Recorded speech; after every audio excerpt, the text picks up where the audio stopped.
Hello YouTube, and hello Mr. Cameron. Elected, negotiated leader of the United Kingdom. Recently the government asked for public sector workers to come up with suggestions as to how to save money. This request has now been extended to the general population. I'm making this video in the vain hope that someone might listen to it and take the ideas on board, or at least respond. Mr. Cameron, I've got an idea from history for you. In 1929, the stock market crashed, leading to the Great Depression and worldwide economic instabilities. Throughout the nation, men and women, forgotten in the political philosophy of the government, look to us here for guidance and for more equitable opportunity to share in the distribution of national wealth. Now, if you don't know your history, you might be forgiven to think that this was some communist country. Perhaps Russia. I'll continue. I pledge myself to a new deal for the American people. This is more than a political campaign, it is a call to arms. That was Franklin D. Roosevelt. When he was elected, he set up a battery of different organisations and new legislation that encompassed what we would call in the UK perhaps a welfare state. He gave social security to the American people. But the most important thing for what I'm talking about today is what he did for the unemployed. In America, at the start of the Depression, I believe there were some 13 million men unemployed. At the time, 13 million men, you'd roughly be speaking about 13 million different households. 13 million households that would not be spending money. This would lead to what's called the cycle, the downward spiral that leads to more people being laid off. And in the UK, we have currently somewhere just below 3 million unemployed. Those 3 million people, regardless of who they support or don't, will not be spending to the same extent as someone who has a job.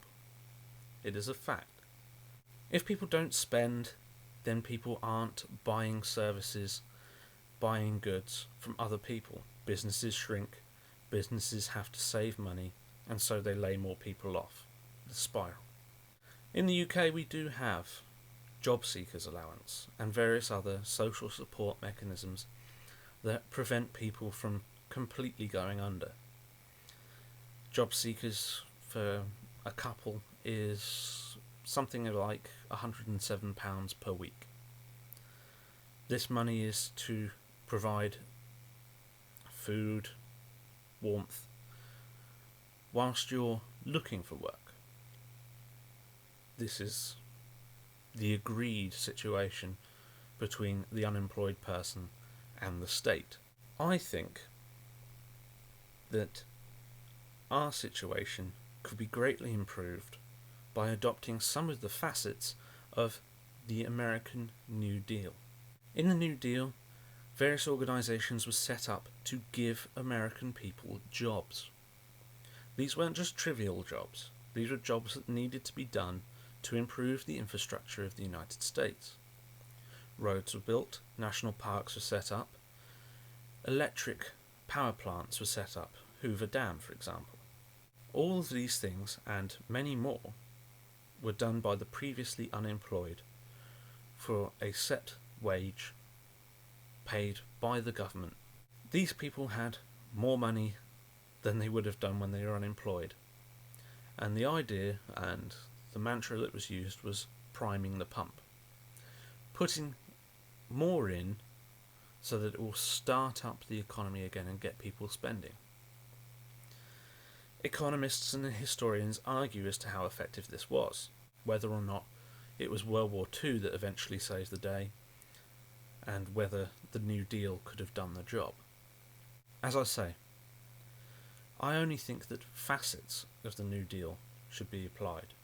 In the UK, we have the 2012 Olympics coming up. There are numbers of private contractors employed building the stadiums, the infrastructure, for a profit. These people are skilled, highly skilled, trained professionals with managers, businessmen, entrepreneurs at the top of their organisations, making a great deal of money and spending at least some of it. I think that perhaps more can be done by changing this.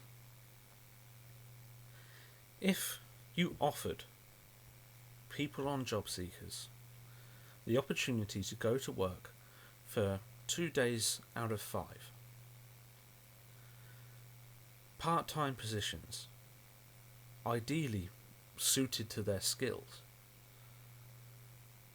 but using a general example, manual labour on construction sites.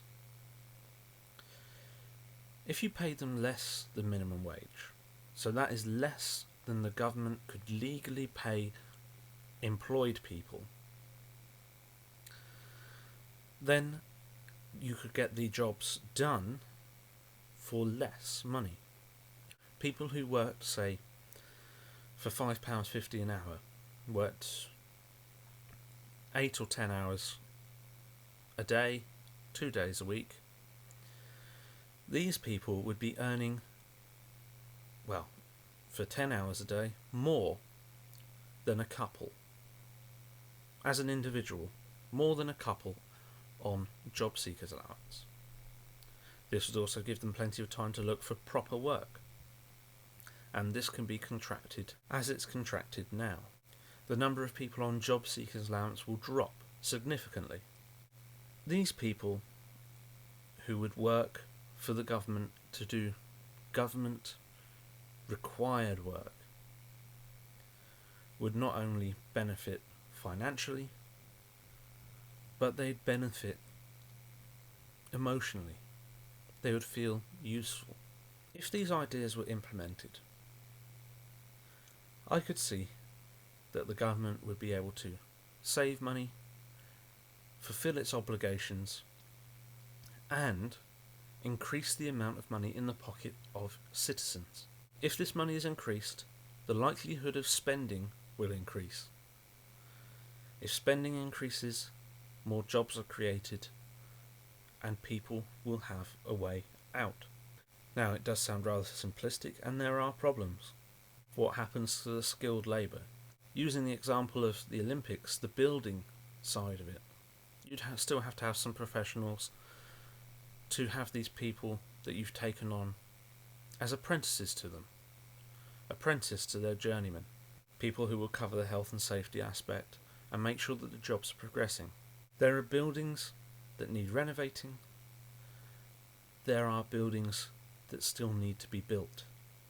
I would think it highly unlikely that people will no longer need somewhere to live or somewhere to work. Talking about the buildings here. But even if these jobs did dry up, say we managed to flood the job market with people that have been trained up through these schemes, and therefore no one needs to build anymore, or needs to hire builders anymore. The UK isn't a closed system. We are part of the European Union. Many people from Europe immigrate to the UK to work. There is no problem in this. This is what we've agreed to. In this agreement, we have also said that our people can freely travel to work in the European Union as well. There is no way someone can say that the whole of Europe will not require builders in the coming decades. To sum up, use the untapped workforce that are currently taking up spaces in job centres to get the jobs that need to be done completed cheaply, effectively, and increase the morale of the people in the United Kingdom. And if you're worried, because this will mean some expense on the government's part, there's bound to be some expense, even if it was simply administration. Once you get these people back to work, these are people that you can then gain tax revenue from.